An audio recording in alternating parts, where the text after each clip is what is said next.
All right, we should play D&D now. Look at this guy over here. Is it time? You know, a guy came up to me at the bar, Spencer. A guy came up to me and he said, I love your podcast. I have one note. And I was like, oh, here we go. And he said, you should separate the D&D from the podcast and do a whole D&D thing with Spencer and have celebrity guests. And I was like, Andrew, shut up. I did it. I sold that show. We're going to do that on the web. It's going to be a whole different thing with Spencer, Dungeon Master. Fuck yeah. It's D&D time. And he was like, oh, I already knew that. I just wanted to, like, I invented it to talk to you about. And I was like, I ripped off his face and I was like, Dad. And he was like, I'm sorry, I had polio. All right, let's get Aaron McGathy to the stage. Aaron McGathy, are you out there?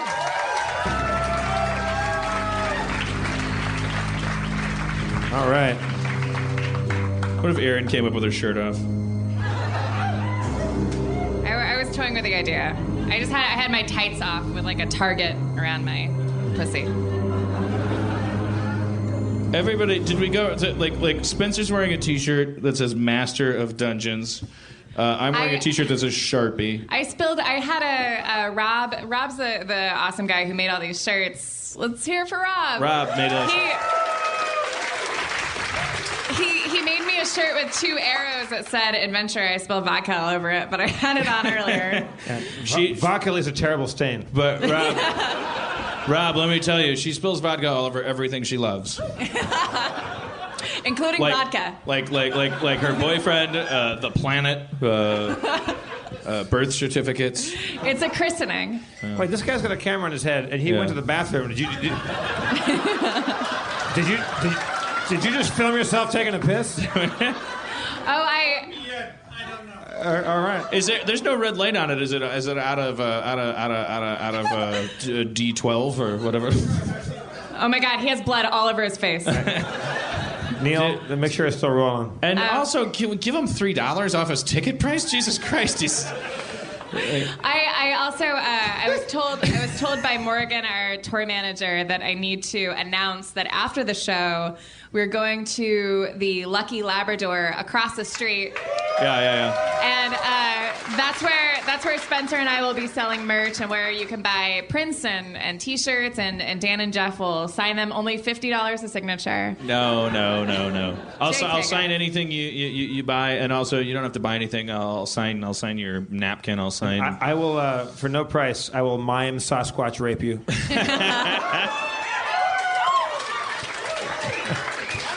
Portland, you guys are fucking weird. I love this. Also, Spencer and I have a special kissing booth where you can stand in the middle and we'll kiss your and watch cheeks. them kiss. They both kiss each other. All right, Spencer, can we get our character sheets, please? Yeah. Spencer, pass that down to... Spencer is now dispensing the character charts. Thank you. Yeah, sure. Spencer, get us up to date, would you please, in the campaign? When we last met, the party was still trapped in the confines of the Infinifish. After taking out a lung and returning to where Cork had encountered the kidney, the party took on the massive organ and the spidery sparks guarding it.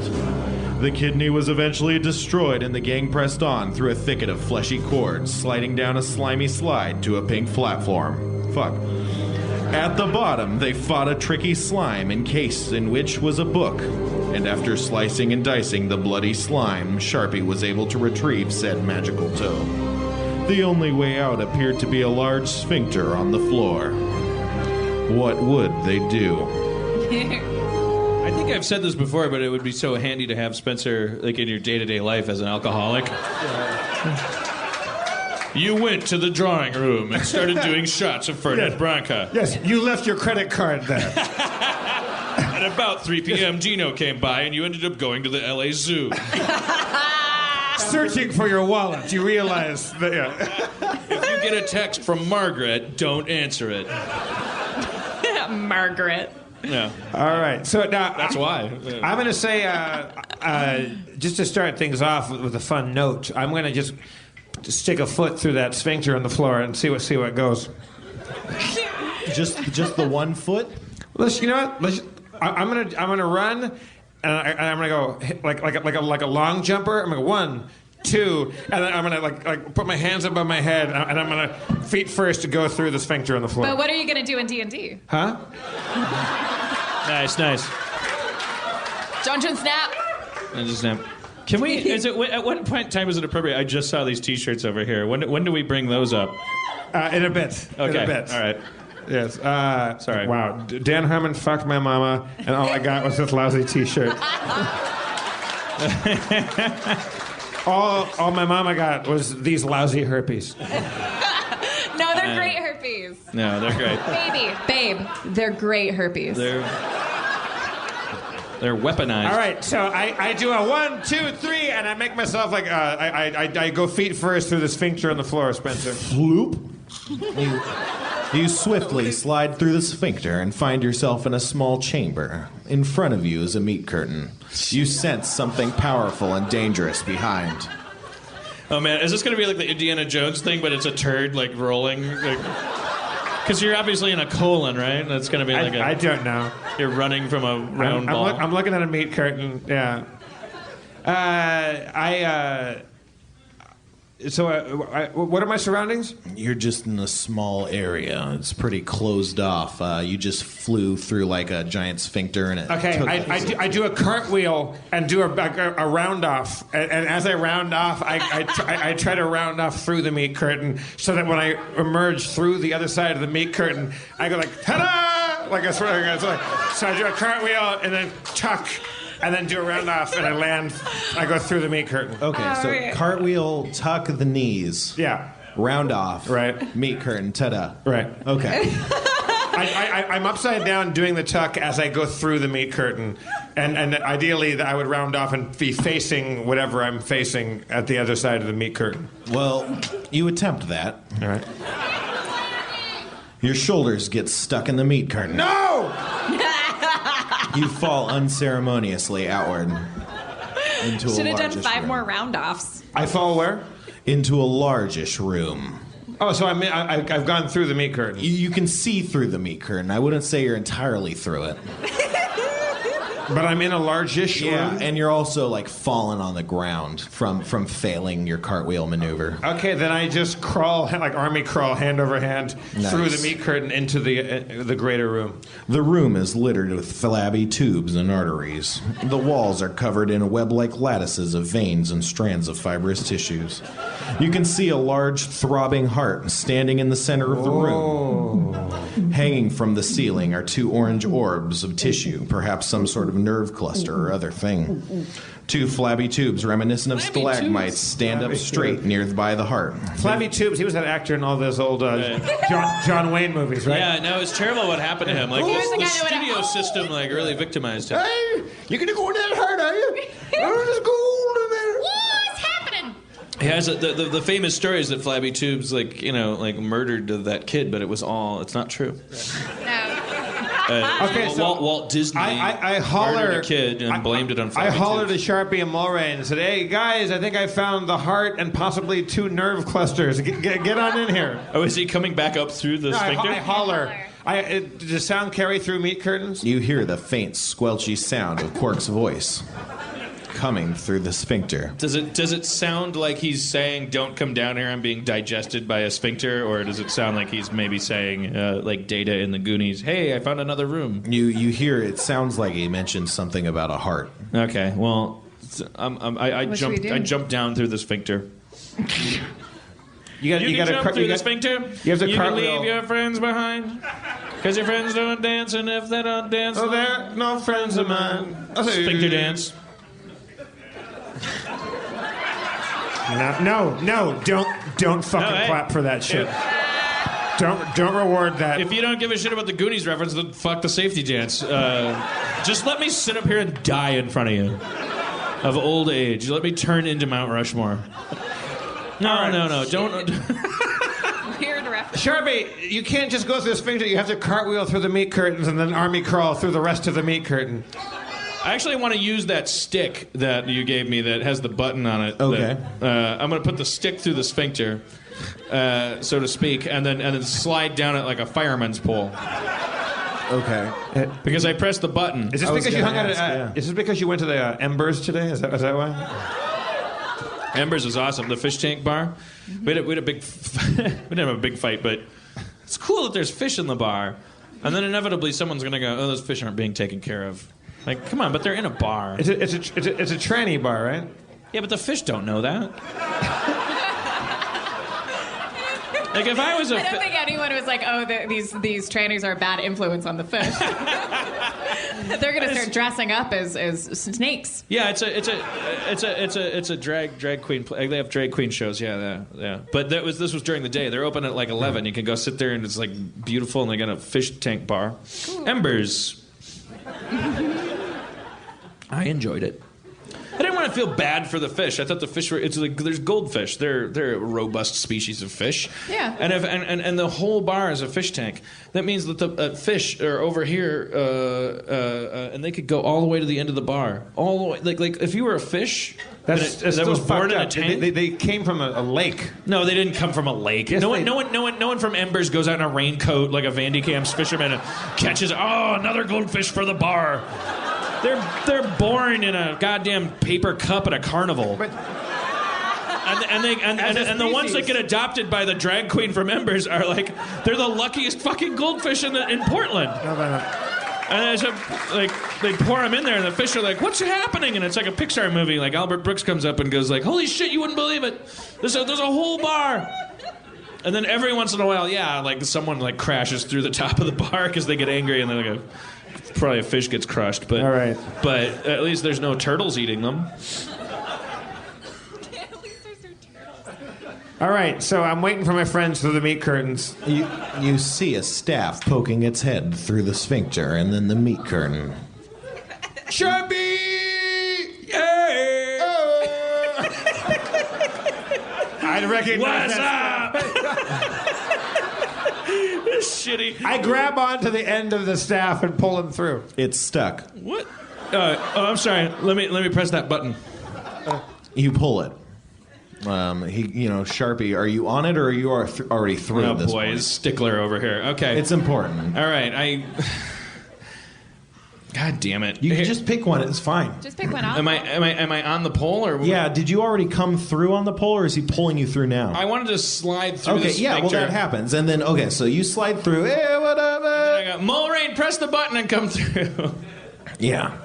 So, okay. All right. So you slide through. Now you're there. Now you grab the thing. Now it's grabbed. You got the staff. You guys through the door. You guys could have done a cartwheel. I wanted to do something cool and.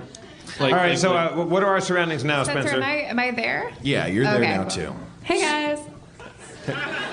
Hey, good to have you back. So what do we see now? You're in a room. No, so I explained the heart, right? So there's a giant throbbing heart. Hanging from the ceiling are two orbs of orange tissue, perhaps some sort of giant nerve cluster. Said that already. There's the two flabby tubes. They're venting noxious gases in the colors of green and orange. And you can also see a few tentacles waving around nearby the ground. In the center of the room, you can see that eye stalk that you encountered earlier. Shit. And it begins swaying ponderously.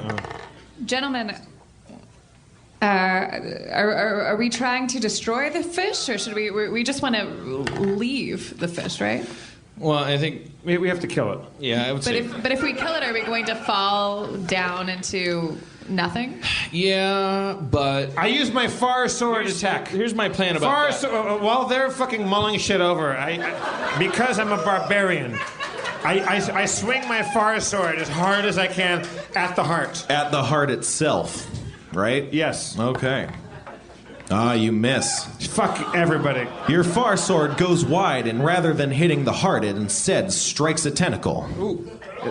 Is that good? It's better than not hitting anything or hitting yourself in the foot. I remove. You deal 7 damage. All right. I remove 2 V arrows. Oh, she's done. And as I'm pulling them out, a sparkle from my eye catches Quark's eye. and I pull back and I shoot my arrows. At Adventure! That doesn't. At the heart. At the heart. At the heart. You shoot 2 arrows at V the arrows. heart. Spencer, V arrows. Yeah, V arrows at the heart. I'm listening. Both of them strike the heart directly in its center of mass.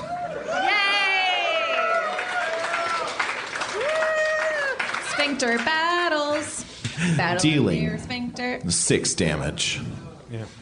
6. Yeah, 6 damage. The eyeball Sounds like sways sex ponderously. damage, right, guys? That's some Seattle shit right there. I don't know.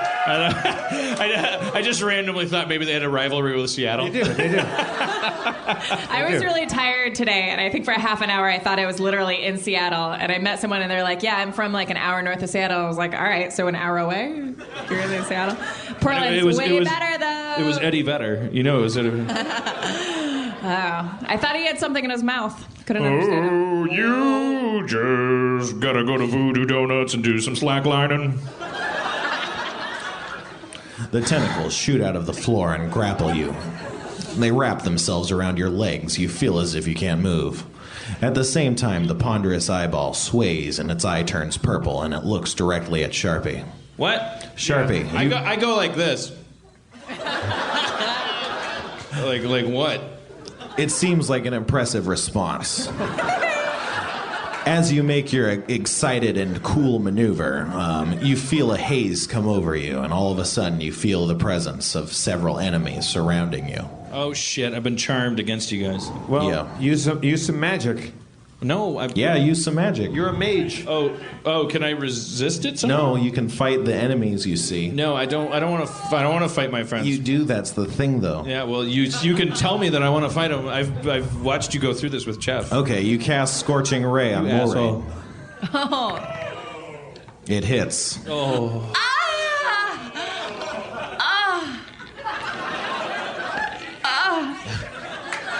Dealing 8 damage. 8 damage. 8 damage. That's like fucking some Average shit. some Bend, Oregon kind of style. At That the was some same time, Eugene shit. Yeah. That was some Medford style bullshit. Bedford style. No. I know. What do you want from me? I just want the old Want Dan you to back. take your shirt off. Take your shirt off. Take your shirt off. Save it. I said take your shirt Oh, off. take my shirt off. Okay. All right. So It's the only thing that whose can turn save is it, me. Spencer? For fuck's sake. you see those orange things I mentioned earlier from the ceiling. They're shaking wildly and right. shaking a violent red powder onto you. It's making you guys sick. You feel kind of sick to your stomachs. I use power attack on one of the orange sacky thingies. They're pretty high up. You'd have to jump to hit them. I run and I first jump off of Mulrain's shoulders, then onto Sharpie's shoulders, and then jump as high as I can and swing my sword at one of the orange sacks. Taking a few steps back to prepare your charge, you leap forward. Catapulting yourself off the back of the half-elf, you leap high into the air and swinging your sword in a wide arc. You slice cleanly at the cord, holding the dangling nerve cluster. It falls off and falls to the ground and explodes into a pile of dust.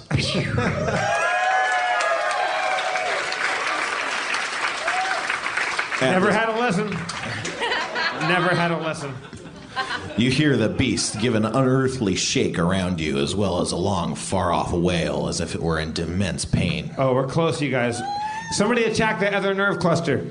I take out my long sword, and Zip. I take out my long sword. It looks great. And I attack the other nerve cluster. Well, it's too high up. Well, you're too high up. Yeah, I am. I jump. Okay, off I jump. Sharpie's back? I jump off Sharpie's back. Okay. Super cute style. All right. Or would it be better to do arrows, Spencer? It would be better to do arrows to hit things far away. Is it too late? The question is, how many arrows should she shoot? 6. 14. Well, I mean, I I don't want to be a bad D&D player. I did already say that I have the sword. It's true. Jumping off your friend Sharpie, you launch yourself at the nerve cluster. You get right up to it and pulling your sword from its holster, you swing in a wide arc. However, it misses and you tumble to the ground.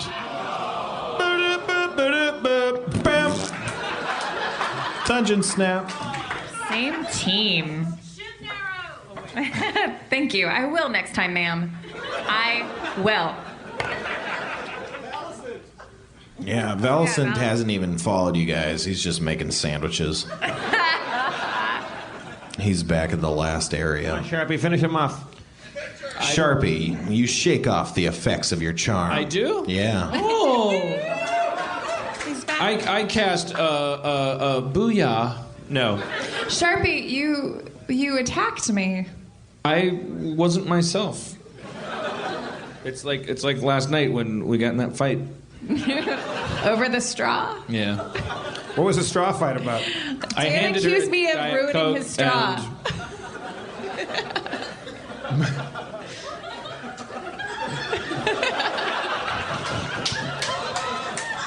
I handed her a Diet Coke, Right? and she handed it back, and the straw looked like an animal had mangled it. Like it looked like a child had chewed it all day. Like it was all twisted, and I thought it was funny, so I went, "What the fuck?" But because I'm a professional entertainer, I wasn't smiling and laughing when I was like, "Hey, what the fuck?" And she was ignoring me because she was round that bend. Like the fact that we had gotten Taco Bell should tell you what state we were in. We were in So I just looked at the mangled straw and I went, "Hey, what the fuck?" Like, because I was yes-anding the fact that she was an animal. I was like, what's with the fucking mangled straw? But Dan, I think it's important to say that right before this happened, Dan was like, "I didn't get enough tacos." So I gave him my taco. It's not important. That's like saying the sky is blue. I never get enough tacos. I always complain. Whatever. It's not. This is anyway, not, you said what the fuck? Pittsburgh, I didn't Portland. think it was a joke. I thought you were starting a fight over a straw. Yeah. Well, you're starting a fight over a straw. You're like. Look, I love you more. Nice. Oh, well, that was supposed to be cute. And yet it wasn't. You're the best. I cast Magic. Who gives a shit? Sorry. I cast Scorching Ray.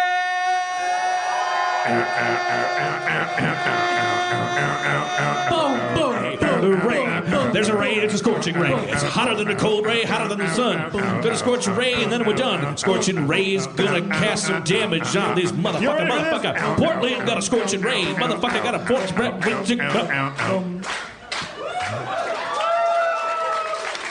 What do you shoot it at? Yeah, you got to aim it at something. Yeah. Is the eye stalk still there? There is that eye stalk. Yeah, fuck that guy. Yeah, fuck that guy. The guy that got me, the guy that charmed me. All right. Your scorching ray strikes true. It strikes the eye directly in its lens, dealing 18 damage. Oh! The eye stalk closes its eye and starts crying a bit. Aww. I go like this. Aww. I attack with my emerald dagger at the eye stalk. You attack the eye stalk with the emerald dagger? Yes. Okay. Attacking the eye stalk with your emerald dagger, you notice that it misses. It strikes by a lot. I noticed that it misses. It's okay. Yeah. You can't It's help a but sad notice. state of affairs, but there you go. I look at my dagger and go, way to go. It goes, well, that's the first time you've ever talked to me. I say to the dagger, look, I didn't know you could speak. Yes, you know, there's a lot of magic items that can speak. Okay, well, look, let's not fight like Aaron and Dan. Let's just... You should kill that other orange thing. It seemed like it pissed that thing Don't off. tell me what to do, Dagger. I'm in charge here. Do you know how magic I am? I don't know. I didn't know you could talk. If I knew that you were a magical talking dagger, I'd have asked you what to do. Well, apparently we can fill a book with stuff you don't know, but I know you should kill that. Because he's a barbarian. But I know that you should attack that orange thing because I'm magic and a dagger. Okay, well, I tried to attack the eye stalk and you fucking failed me. Like, this relationship has to be built on trust. Yeah, well, that I didn't trust that we could, harm that eye stalk. Okay, look. I was right. Look, I'm patient with Emerald this Dagger. conversation. Shut the fuck up, Mulrain. Having a conversation with my dagger right now. Interesting. I wonder if the podcast is going to get 7 emails talking about how your relationship with the dagger ruined the podcast.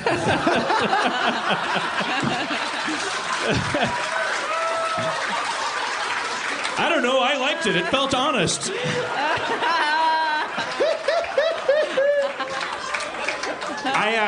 I mean, I really love you and the dagger together, but You both need to chill. All right. Because my dagger is not a person, it's a dagger. I come to an agreement and I say, look, from now on in the future, let's communicate with each other. And if I'm ever not living up to your standards as a dagger holder, you just say so, and I'll try to become a better barbarian. And if I ever have a problem with your effectiveness as a dagger, I'll just say so, and then maybe together we can grow. And one day I'll live up to who I should be and what you should be, and together we'll form a union and be better people for it. love expert Jeff Davis, everybody.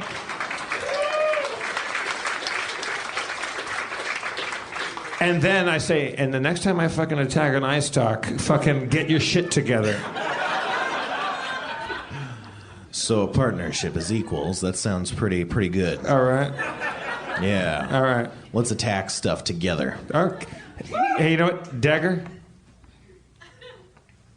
Talking to you, Dagger. Oh, I thought you meant you're throwing a knife. No. My bad. No, Dagger? Okay. What's up? Hey. You're okay. You too, man. I love my dagger. The worst TV pilot ever. Cork and Dagger. / most successful show. Starring Dabney Coleman. That's your boss that sends you out. Quark! What is it, Dagger? You don't have a dagger in your pocket, do you? No, I don't. What was that? What was that sound? That was my badge and my gun. Cork and Dagger. Friday. You know, this police department has a strict rule against talking daggers. So, yeah, are you going to hit stuff? Dagger? Hey. I know Gosh, what if Spencer and Jeff started I know dating? it's not my turn, Would be the best. but let's go out of turn one more time. Well, I don't think you've taken any combat action. Okay. So. Dagger, how about this? I tell Dagger, I believe in you, and I want you to hold me like a dagger. And the dagger summons a power to use me as a sword, and holds me and wields me like a blade. And we charge toward the last remaining nerve sac, and my dagger wields me like a dagger, and like holds my ankles and my head goes straight. I hold my sword up like in the air, and the dagger swings me at the last remaining nerve sac. You know, the crazy thing is that I had a cursed sword that actually would wield its wielder like that. So that's not even an entirely original idea. Oh, dungeon, super dungeon. I liked it's a good plan, but that's not the magic that's enchanting this dagger, unfortunately. Dungeon snap, writer's workshop snap, Los Angeles snap. So you're saying that can't happen? No, but all right, okay, fuck it. I take my dagger with our newfound relationship, and with an extra confidence that I never knew existed, I wield my emerald dagger and I run right at the heart. Right at the heart. You strike it critically. Well, look at that. It's glowing. That's crazy. What are the fucking odds, right? How much? What are the odds of that? Honestly. Dealing 30 damage.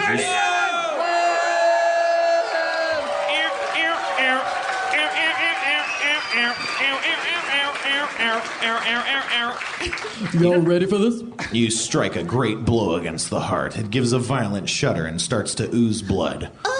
The entire room you're in shudders and quakes, and you take some damages. We all do? Yeah, from the quaking and shaking of the thing you're inside of. Fair enough. You all take 4 damage. Yeah, that's nothing. That's some Quake shit. It's definitely injured, but not dead. By the way, Spencer's using the dice that whoever brought. Yeah, who dice. got me these awesome dice? These are fucking sweet. Who did it? Oh, I can't see him anymore. What's his name? Nice. Tom. Hey, Tom? Thank you, Tom. These are the coolest things ever. For the Using his podcast dice. listeners, he looks like a very crafty Jesus in the back. Good-looking guy. Thanks, Tom. These are some sweet dice. All right, guys, finish it off. I had a breakthrough with my sword. Let's So Spencer, is the heart is the heart done? It's not. I mean, we might want to break here, to be honest. Oh, the heart's a full-time job, huh? It's a tough job, but someone's got to pump it. Before we stop, can I shoot 2 good arrows At at the heart? the heart. Yes, you can. And give me 20. Well, I tried. One of your arrows strikes the heart directly in the heart. Dealing 11 damage.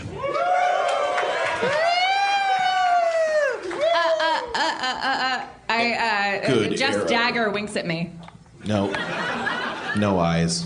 But the jewel, it like glimmers in a winking fashion. It glistens. And I accept that glisten as a wink. That's fair. So you think the heart's really that full-time a job? We should stop here, huh? Yeah, no, you're not. You haven't killed it. All right. Well, let's stop that. Spencer, everybody. Spencer, cliffhanger! Fuck yeah. Lucky Aaron Labrador McGaffey, after everybody. the show. Lucky Labrador. Aaron McGaffey and Spencer Crittenden. Wow.